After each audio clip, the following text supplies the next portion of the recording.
Hey, baby.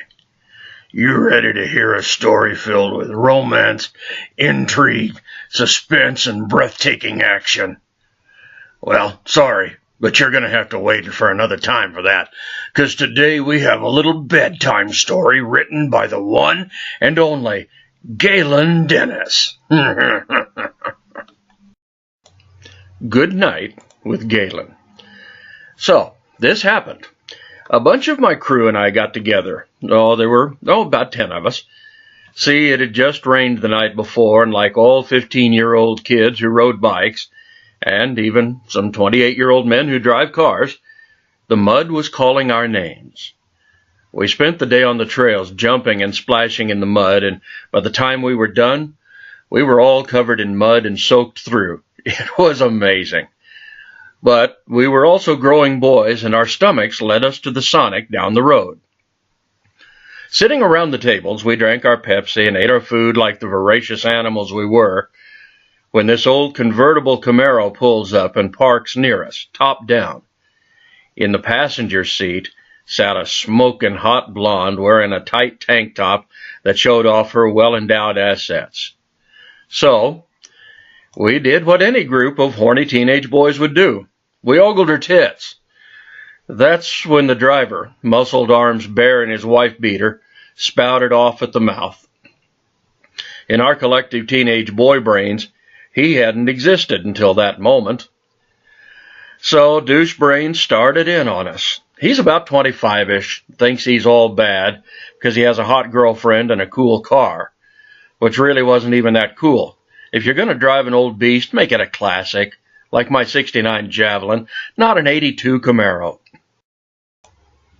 You're just a bunch of mud rats. He looked at their scattered muddy bikes. I'll bet you don't have receipts for those bikes. Well, those bikes probably cost more together than his car when it was new. We went back and forth with this asshole, trading insults. The chick in the car laughing and scooting closer to douche muscles.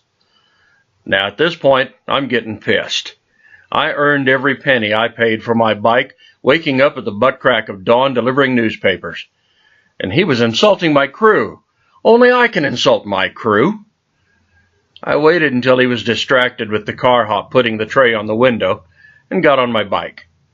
I took off at supersonic speed around the drive-in to gain momentum. He wasn't parked under the awning, but backed into one of the open spaces in the back. Perfect.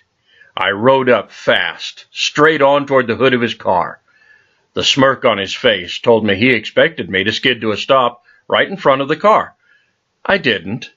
I kept riding, continuing to gain speed, and bunny hopped onto the hood of his car. I ramped up the windshield and crossed up my bike directly over his head. Mud flew everywhere, all over him, his girlfriend, the car. It was awesome. I thought I was going to crash into the trunk, but I made it over the car and landed. My friends went crazy. Holy shit! Did you see that? I turned and caught the look on Douche Muscle's face. It was redder than the paint on his cheap car. He slapped the tray off the window and started to get out of the car. I'm going to beat your fucking ass, punk. Yeah, that was my cue. I took off riding as fast as I could. This was my hood. I knew all the hiding spots. My friends weren't far behind me, and neither was Douche Muscles. I heard the squealing of his tires as he followed. I knew he wouldn't catch us, but even if he did, my dude Chris's older brother would come and kick the shit out of him.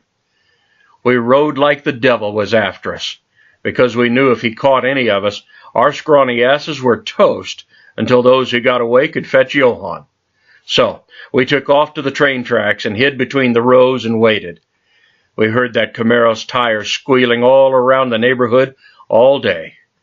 Okay, maybe not that long, but a legit half hour anyway, before he finally gave up. So, the moral of the story is this. It doesn't take a bike trick to look down a girl's shirt. Good night. Sleep tight. Don't let the bed bugs bite.